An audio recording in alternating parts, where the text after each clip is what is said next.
여러분이 이 본문의 설교를 들으면서 이렇게 닮아가는 겁니다. 이렇게 그런 정신과 그런 생각을 가지고 그렇게 하면 그런 일이 있을 것이다. 이 조건절이거든요, 항상. 그래서 오늘은 솔로몬의 기도를 우리가 보았는데, 성경에서 인류 역사상 하나님께 정말로 최상의 복을 쏟아부어서 받은 사람이 있다면 솔로몬입니다. 솔로몬은 아버지 잘 만난 덕에 복받은 사람인데, 솔로몬 자신에도 초반기에는 어마어마한 믿음이 있었어요. 그래서 오늘 본문은 솔로몬의 초반절에 왕이 되면서 어떤 사람이었는지를 들여다볼 수 있는 장면이에요. 그리고 주님이 그의 기도를 들으시면서 어떻게 복을 주셨는지를 볼 수 있어요. 교회 다니시면서 종교 생활 하시면 피곤해요. 그 많은 시간을 그 예배당에 와서 그냥 멍하니 있다 떠나가는 그런 허비된 삶을 그만 사시고 하나님의 은혜 받고 복 받으셔야 돼요. 그런 지금 노선을 알려드리는 작업을 제하고 있던 거예요. 자, 그러면 솔로몬이 어째서 하나님께서 그렇게 어마어마한 복을 주셨을까라는 거예요. 조금 전에도 물론 다윗의 아버지의 덕을 본 사람인데, 아버지 덕을 보고 안 보고는 우리의 선택이 아니잖아요. 그건 별 수 없어요. 그렇지만 성경에서 은혜와 복을 누린 분들의 모습을 보면서 그 신앙은 우리가 닮을 수 있잖아요. 그래서 우리가 그런 길에 서자는 거죠. 자, 그러면 지금 솔로몬은 자신의 최고의 축복과 위기를 동시에 맞아요. 이거 아차하면 죽는 거고요, 말살되는 거고, 잘해야 이 자리에 지키는 건데 그게 임금님 자리였어요. 근데 임금으로 절크도 이렇게 추대를 받고 솔로몬의 상태는 아마 자기 인생에 경험하지 못한 어마어마한 그 공포감이 왔을 거예요. 왜냐하면 바로 솔로몬 앞에 쿠데타가 2번 있었어요. 작은 쿠데타가 아니에요. 쿠데타라는 용어는 프랑스어입니다. 전략적인 그 힘을 모아서 한 방에 짧은 시간에 확 권력을 뺏어버리는 게 쿠데타예요. 지구촌에는 그런 일이 참 많았고요. 특히 이스라엘 후반전에 가면 쿠데타는 뭐 비일비재했어요. 임금이 3달짜리가 있고 6개월짜리가 있으니까 노마도 이게 어마무시했어요. 쿠데타가 힘 있는 사람이 딱 해서 한순간에 정권을 바꿔버리는 게 쿠데타라고요. 이게 좀 더 커지고 희생이 많아지면 그것을 우리가 혁명이라고 그래요. 근데 쿠데타는 작은 일론이 갑자기 큰 힘을 딱 뺏어버리고 뒤집어 놓는 거예요. 하룻밤살이가 되죠. 근데 이런 사건들이 솔로몬 앞에는 계속 있었어요. 그런 위기 속에 솔로몬이 이제 왕으로 추대를 받으니까, 아버지는 늙어 지금 의식이 왔다 갔다 하는 상태고 본인은 임금으로 추대를 받았는데, 솔로몬은 상황이 안 좋은 사람이에요. 왜 그런가 하면 솔로몬 어머니는 바세바입니다. 정실 부인이 아니에요. 왕족은 출신의 그 노선이 혈통이 있거든요. 근데 솔로몬은 불의한 아들입니다. 그리고 나이가 지금 20살이에요. 그러니까 어리지 불의하지, 그가 왕으로 올라가기는 너무도 그 어머니로 인한 허물이 커요. 심지어는 아히도벨이라고 하는 전략가는 다윗의 탁월한 참모였는데 바세바의 할아버지 뻘입니다. 근데 바세바를 그렇게 우리아를 죽이고 다윗 왕이 끌어다가 사는 것 자체를 평생 가슴에 분노로 갖고 있던 사람이에요. 겉으로 표현 없어요. 그것이 이제 서서히 드러납니다, 이 판에서. 그러니까 이 솔로몬이 임금 자리가 들어가서 산다는 자체는 죽음이 앞에 딱 와 있는 것 같은 그런 겁니다. 그때 솔로몬이 한 것이 뭔가 하면 우리가 잘 알고 있는 일천번제로 승부를 거는 겁니다. 솔로몬은 우연히 일천번제 올린 게 아니에요. 일천번제는 어떤 규모의 상태냐면요, 그 재단 한번 올려보세요, 사진을. 동물을 1000마리를 동시에 잡아서 올렸죠. 자, 1000마리 동물을 일순간에 잡아서 단을 쌓아서 산더미처럼 쌓아놓고 거기다 불을 질러서 하나님께 드린다? 이거는 해본 적도 없고 그런 생각 가질 사람도 없고 역사적으로 전무후무한 사건이에요. 근데 솔로몬이 일을 벌리고 있어요. 20살 먹은 막 임금으로 들어가면서. 근데 이 1,000번제를 저렇게 뒤밀어 버린 솔로몬의 생각이 분명히 있고, 그 제단의 저 제물을 받으시면서 하나님은 반드시 그에게 응답을 하셨고, 그 응답을 받는 방법으로 오늘 본문에 그 기록이 담겨 있어요. 그래서 하나님과 우리의 사이가 어떤 상태가 되는지를 보시는 장면인데, 하나님도 감동을 받으시는 분이에요. 잘 이해하셔야 돼요. 여러분들 우리끼리 살아가면서도 감동 전략이라는 게 있잖아요.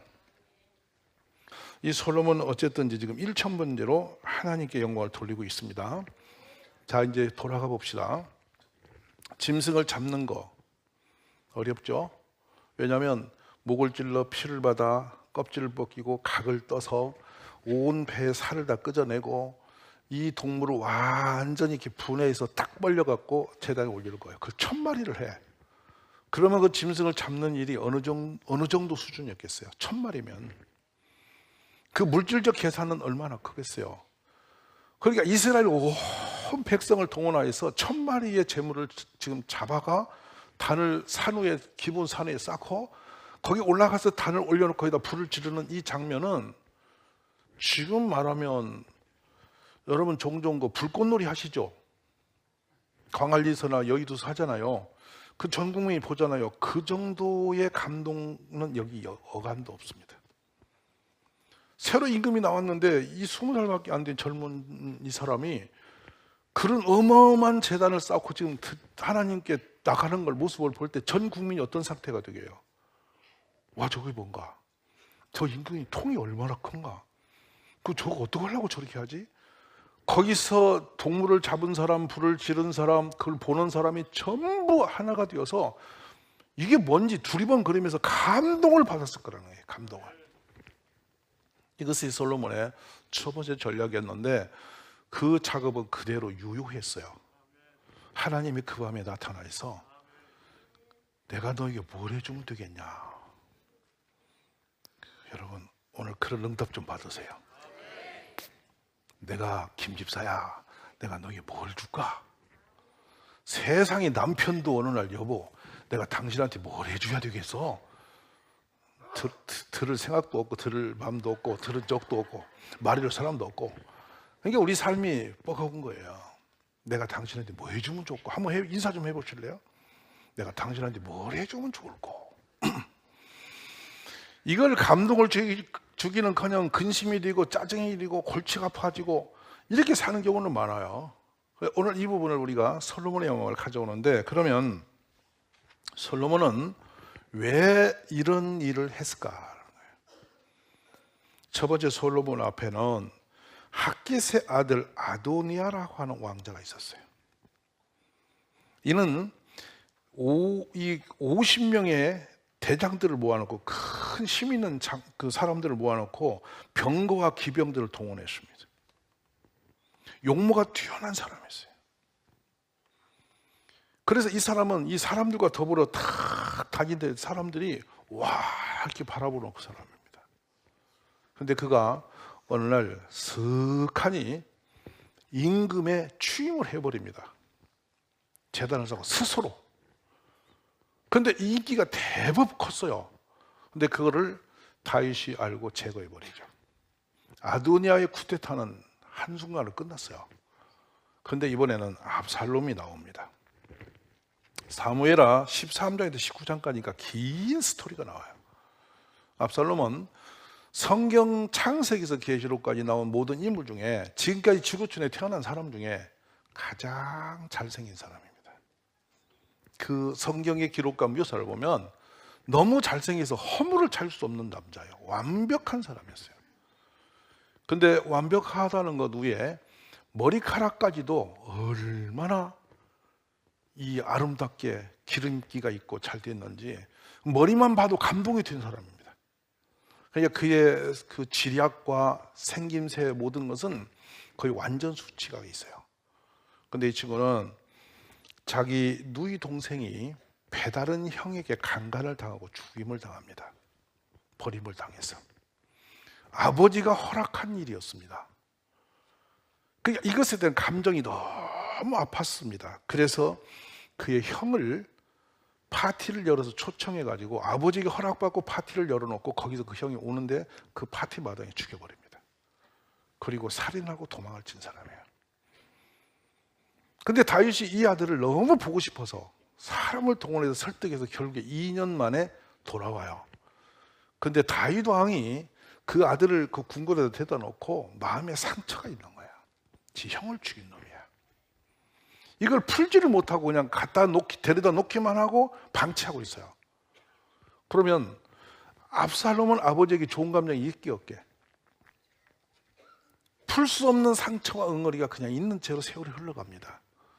근데 무려 4년의 세월이 흐르는 동안에 압살롬이 하나의 작전을 펴요. 아버지 늙었고 형 아도나이는 좀 사고치고 죽임당했고 내가 차기 임금이 되면 안 되겠나? 이 생각을 하는 거예요. 그러다 4년 동안 이걸 치밀하게 준비해 들어가는데 첫 번째 뭘 했냐면 이 사람들의 마음을 얻는 방법을 이사가 이제 세우기 위해서 말과 수레를 군인들이 타는 그 수레, 전투용 수레를 준비를 한 다음에 정말 잘생기고 위험이 있는 이 어깨가 딱 부러진 50명의 장정들을 끌어모은 다음에 그들이 앞에 두 줄로 쫙 걸어가면 그때 압살롬이 뒤에 걸어가는 거예요. 그리고 철병거는 맨 앞에다 차가닥차가닥 하고. 자, 그럼 압살롬이 그리고 길거리 다니면 사람들이 뭐라고 보게요? 여러분 혹시 여기에 우리 집사님 한 분이 오시는데 남자 50명이 어깨들이 까만 옷 입고 쫙 들어와. 근데 그 형님이 뒤에서 딱 들어와. 그럼 분위기 어때요? 이게 뭐야? 특히 여자들은 제복 입은 남자를 보면 50점 주고 들어간대요. 제복이 멋있어 보인대요. 그러니 압살롬이 이걸 아는 거야. 그러니까 시내를 나가든지 아버지 곁에 그 궁궐에 돌아다닐 때 항상 50명의 그 힘센 사람들 앞에 쫙 도열하고 마차를 앞에 탁 보내면서 자기는 뒤에 가기도 하고 마차에 타고 가기도 하고 막 이러니까 사람들이 그 의전의 모습에 기가 죽어버리지. 여러분이 종종 대그룹의 큰 그 본사 건물에 가면은 1층 라비가 한 15m, 20m 높고 기둥이 막 어마어마하게 큰 기둥 사이로 가서 엘리베이터를 어디 붙은지도 모르고 헤매다 타는 경우 있죠. 왜 그렇게 하죠? 그게 의전의 위압됨이에요. 우리 집 아파트 2m 50짜리 살다가 15m짜리 천장을 쳐다보면 갑자기 위압이 들어. 쫄아 거기서부터. 그래서 이제 회장님 집에 들어갔더니 텅 빈 공간에 막 한참 하다 문이 쩍 열리더니 또 들어갔더니 막 소파가 쫙 있더니 저 또 안에 또 계신데 거기서 기다려. 들어가기 전에 얼어갖고 들어가. 그러니까 지금 압살롬이 사람들의 마음을 어떻게 동요시키고 붙잡을 수 있는지를 완벽하게 아는 사람인 거예요. 그 두 번째,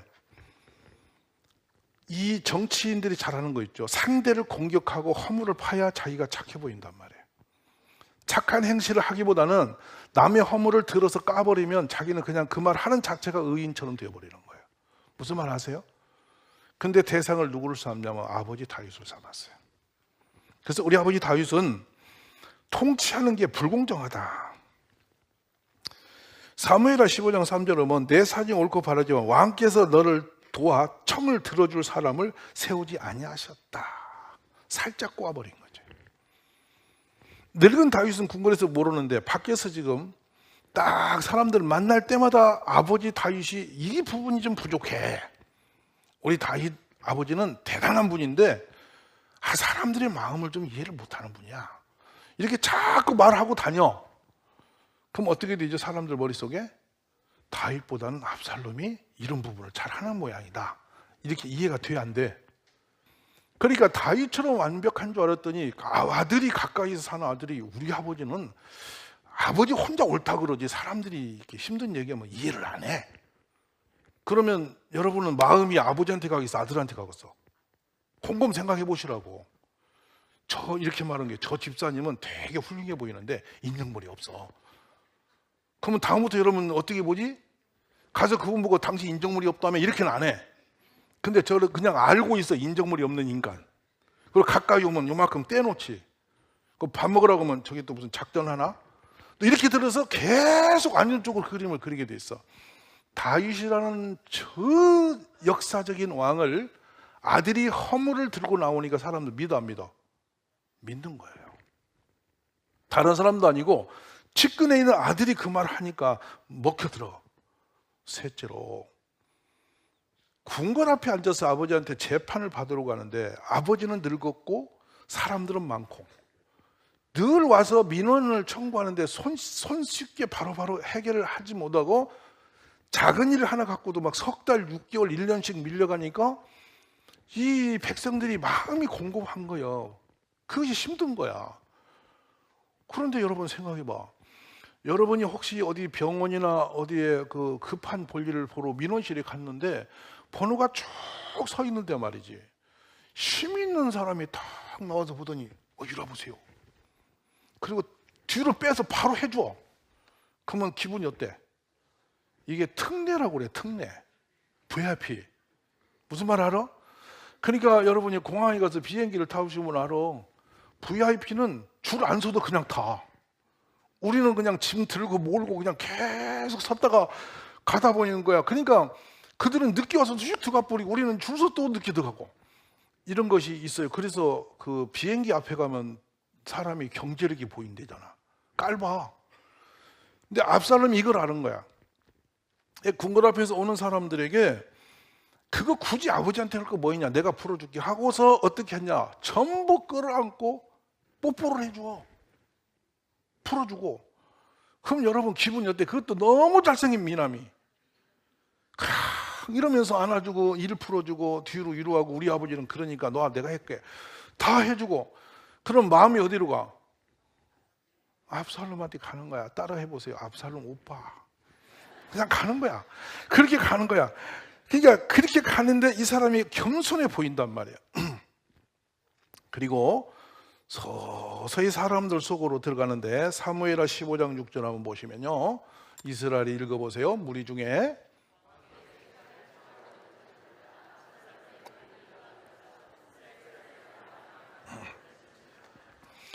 임금을 찾아가다가 압살롬 만나면 마음이 압살롬에게 다 가버린 거야. 자, 그러면 이것이 뭐냐면 인기도라고 그래. 인기도. 자, 인기가 있는지 없는지 본인이 알까 모를까?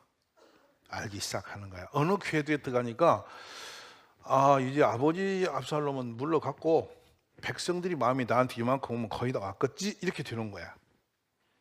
참 신비한 겁니다. 그리고 드디어 헤브론에 가서 사무엘하 15장 7에 10절을 보면 이제 제단을 쌓으러 아버지께 허락을 받아요. 아버지가 허락받은 제단 합법이에요. 거기서 자신이 이제 등극하기 위해서 준비를 끝내는 겁니다. 자, 사무엘하 15장 8절 한번 볼까요? 자, 읽어봅시다. 당신의 종이 아람 교수일 때에 서원하니, 만일 여호와께서 반드시 나를 예루살렘으로 돌아가게 하시면 내가 여호와를 섬기리라 하였나이다. 9절 갑니다. 왕이 그에게 이르되 평안히 가라 하니 그가 일어나 헤브론으로 가니라. 자, 10절 들어보네. 이르기를 너희는 나팔수를 듣거든 컷 말하기를 압살롬이 헤브론에서 왕이 되었다 하라. 작전을 완벽하게 짭니다. 그래서 이 헤브론이 어디냐면 다윗 임금이 처음에 올라가서 왕을 선포했던, 그리고 궁궐을 지었던 지금 예루살렘이에요. 근데 그 땅을 원래 이 산지를 내게 주세요 하고 갈렙이 울부짖으면서 정복한 땅이에요. 이름이 어마어마한 상징적인 갔던 곳이죠. 그 땅에서 임금으로 자기가 등극하고 선포하는데 혼자 위치면 심하리가 없으니까 그냥 신호만 보내면 전 백성이 오늘 헤브론에서 압살롬이 왕이 되었다라고 외치게 만든 거야. 군중을 동원할 줄 아는 사람이에요. 그리고 소리를 군중이 우 몰려와서 흥하게 하는 법을 안 사람이죠. 그래서 이제 그런 모든 걸 다 끝냈는데 조직화를 해놓고 이제 어떻게 하면 되는지까지 다 세팅 끝냈어요. 그런데 이가 사무엘하 15장 11절 12절에 보면은 절대적인 이 권력자들을 자기 편으로 딱 갖다 놓습니다. 자, 읽어볼까요? 그때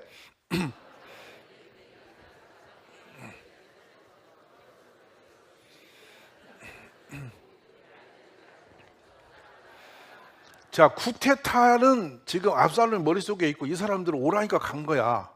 쿠데타 성공하면 이분들은 의인이 되고 실패하면 어떻게 돼?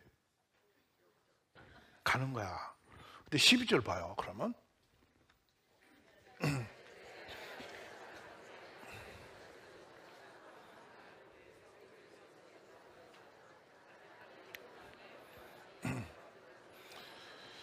아히도벨은 다윗 왕의 오른팔이었어요.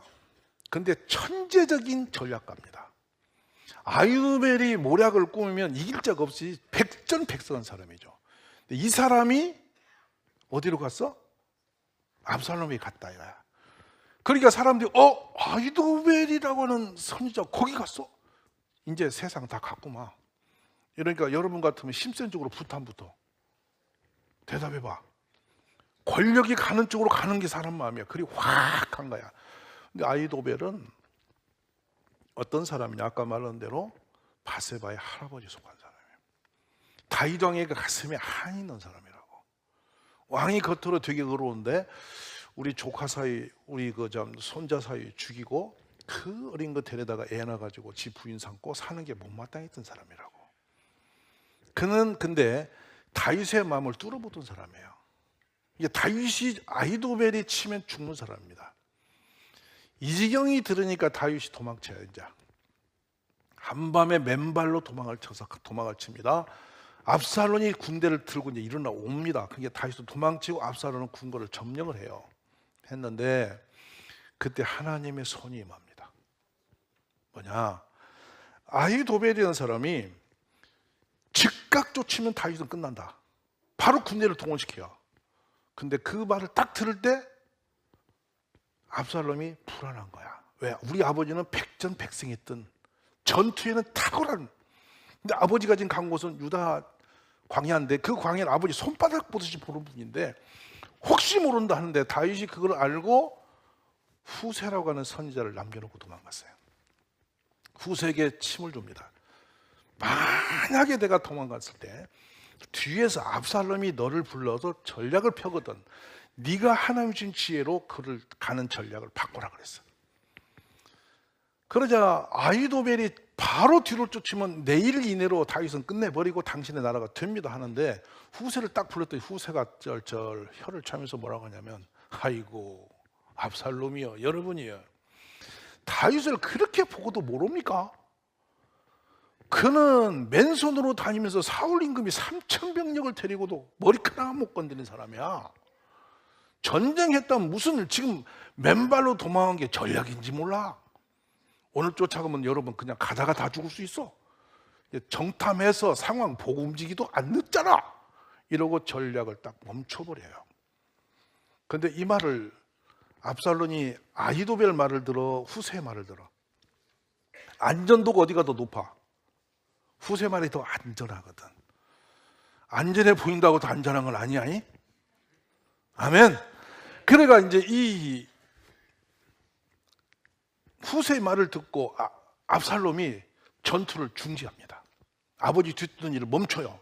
멈추고 하루 이틀 3일을 지척지척하면서 뒤를 보는데 그 동안에 뭐의 일이 벌어졌냐? 다윗은 유다 광야로 완벽하게 도망을 가서 새 판을 짜고 있어요. 자, 요게 신의 한 수인데 우리 하나님 우리를 도우실 때는 이렇게 지저분하게 일상적으로 계속 만지시는 게 아니라 결정적인 한 판입니다. 딱 뒤집습니다. 후세의 그 도략을 압살롬이 채택하는 그 순간 역사는 하나님이 하신 역사고 4년 동안 사람의 마음을 사면서 민심을 동원시키고 이 계략을 다 짝은 압살롬의 탁월한 지혜력이었고 누가 세죠? 누가 세? 여기서 뭐라 하냐? 인간이 평생 머리 굴리고 나발 불고 별 머리를 다 짜고 전략을 짜고 계산하고 전략을 짜고 계획을 하고 막 해도 되고 안 되고는 누구 판이야? 후세 그 말에 압살롬이 딱 아버지 쫓던 걸 멈췄을 때 다윗은 도망가서 완벽하게 진을 짜고 다시 공격을 치고 들어오는 거예요. 이 상태의 그림이 기가 막힌 그림이죠. 드라마틱하죠, 여러분. 이게 우리 하나님 역사입니다. 그러면 압살롬은 뭘 했냐? 자신의 머리로 자신이 이 세상의 민심, 사람의 마음을 사서 뭔가 한 자리 해보기 위해서 그 왕자를 향해 간 사람입니다. 근데 그 왕의 자리는 누가 주시는 거라? 하나님이 주시는 거라. 이렇게 앞에 두 사람은 완벽하게 아히도벨도 여기 나오는 모든 사람들의 머리까지 다 하나님이 뒤흔들어서 다 쳐내버리고 드디어 마지막 압살롬과 전투가 붙어요. 근데 그때 요압이 다윗 왕의 고모의 아들이에요. 그를 부르죠. 다윗이 자네 가서 압살롬을 치는데 죽이지 말고 살려잡아와라. 아버지로서는 아들을 죽이고 싶지 않은 거야. 근데 전쟁터에서 기가 막힌 장면이 나와요. 하나님이 그를 잡아오도록 하셔요. 전투를 한참 하는데 그 멋있는 머리가 너무 머리숱이 많아갖고 상수리 나무에 지나가다 걸려. 그래서 대롱대롱 머리에 걸려서 못 도망가. 그러면 산채로 생포가 되잖아. 근데 그걸 요압이 다시 살리면 이전에 다윗의 마음의 유약함을 알아. 이거 또 살려놓으면 또 쿠데타할 거야. 죽여버립니다. 다윗이 그것 때문에 통곡하고 금식하면서 아들 솔로몬에게 요압은 반드시 죽여라. 그래서 요압은 그것 때문에 또 죽임을 당하죠. 여러분 정치판 같지 않으세요? 근데 끝은 누가 이루신다? 여기 머리를 딱 꽂아 놓으시고, 그러면 이런 전쟁이 계속 자기 눈앞에서 벌어지고 난장이 벌어진 그 가운데서 늙은 아버지가 가물가물 하는데 나단과 바세바가 본이 문제거든. 그래서 바세바가 이렇게 이제 기억이 희미해지는 다윗에게 가서 왕이시여, 당신 다음 임금은 누구 세우는 게 좋겠어? 물어. 누가 묻는다고? 바세바가 묻는다고. 그럼 바세바 아들이 누구야? 솔로몬이야. 근데 정당성 있어 없어? 없어. 근데 다윗은 지금 바세바의 말을 듣고 있어. 그러면 다윗이 심의 없이 다 죽어가면서 누구 아들을 세우라고 해? 그러면 누구를 세우면 되겠냐고 물을 때 바세바가 바로 말하기를 당신 아들 솔로몬이 있지 않소? 이 다윗이 그러면 그렇게 해. 무슨 말 알아 몰라. 그렇게 했는데 봐, 아버지는 실마리가 없이 어머니 치맛바람에 세우라고 했다. 소문이 금방 나. 그러면 솔로몬이 아버지가 세웠다고 덜렁 나오면 국민들이 와 따라가 안 따라가? 안 따라가. 이미 마음이 압살롬이 갔던 사람들이야. 혼란해. 근데 1,000번째 재단이 그 역사를 바꿉니다. 아멘이십니까? 여러분, 우리가 하나님 앞에 갈 때 응답받는 방법을 깨닫기를 바랍니다. 근데 1,000번째 싸면서 기가 막힌 작업을 하고 있는데 열왕기상 3장 7절 한번 가볼까요? 자, 봅시다. 나의 하나님 여호와여, 주께서 종으로 종의 아버지 다윗을 대신하여 왕이 되게 하였사오니 종은 작은 아이라 출입할 줄 알지 못하고. 자, 멈춰보세요. 하나님이 내가 너에게 마음에 드니까 어떻게 할까라고 생각하시고 1,000번 올리면서 지금 이 고백을 누가 한다고요? 솔로몬이 합니다. 여러분 좀 아는 것 같고 깝죽깝죽 안다고 머리 들고 돌아다니면 이뻐요, 안 이뻐요? 하나님도 그런 사람 싫어하세요. 근데 지금 솔로몬이 20살짜리를 뭐라 하냐면 아버지 다윗 왕을 대신해서 임금이 되는 게 부담이 돼야 안 돼요? 엄하게 부담이 되는 거예요. 왜냐하면 아버지가 너무 잘한 분이라서 감이 어린 거 뛰어봤자 보이지도 않아. 근데 지금 그 아버지의 후계자로 그 자리를 올라가려면 얼마나 많은 고민이 되겠어. 근데 나는 어린아이라 출입문도 열고 닫지 못하는 바보 같은 인생입니다라고 하나님께 지금 어설이 팁하고 있는 거예요. 솔로몬이 지금 이게 머리 좋은 사람이 하는 방법이야. 아멘이세요? 잘한다고 해도 얻어맞지 말고 못한다고 하면 아예 얻어맞을 일이 없어. 할렐루야. 8절 가봐요. 그 주께서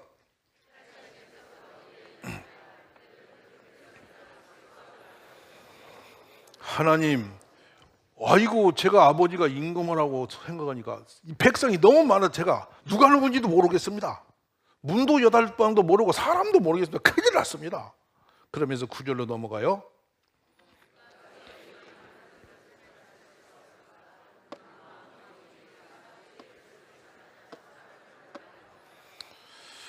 이 장면이 저나 여러분이나 최고로 중요한 장면이죠. 뭐가 있느냐?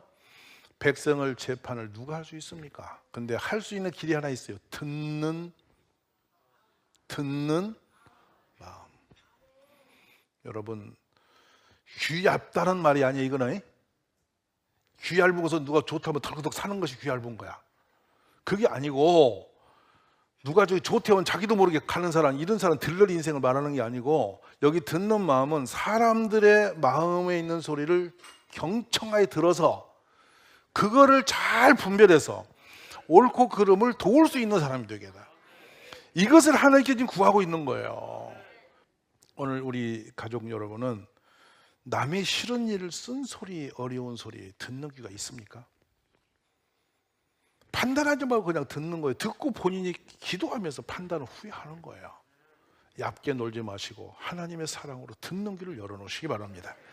자, 이거를 구하니 하나님 마음에 딱 이것이 지도자의 길이다. 맞아 안 맞아? 그래서 이제 하나님이 그에게 딱 답을 주시는 게 10절이거든요 10절 한번 볼까요? 뭐라 하시는지. 솔로몬이 이것을 구하매. 여기에 합격 만점이에요. 누가 마음에 들었대? 자, 그러면 저를 보세요.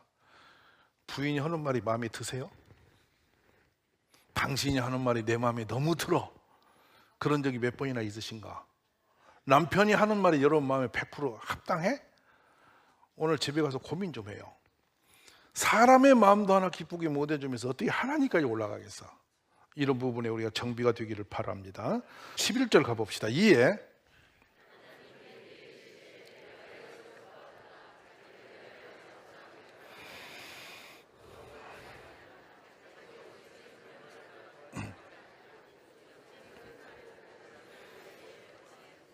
이제 이 한 절 읽는 것도 이렇게 힘이 들어갖고 헷갈리고, 여러분 잘 들으세요. 자기를 위해서 일도 구하지 않고, 아멘, 하나님이 주신 사명을 어떻게 감당할 수 있을까, 그걸 가지고 지금 나가고 있는 거예요. 솔로몬이 왕으로서의 사명을 어찌하면 좋겠습니까? 이걸 묻고 있으니 하나님이 그 마음이 딱 들은 거야. 너무 기분이 하나님 흡족했어. 그러니 이 지혜를 네가 구했으니 이제 12절 보세요. 내가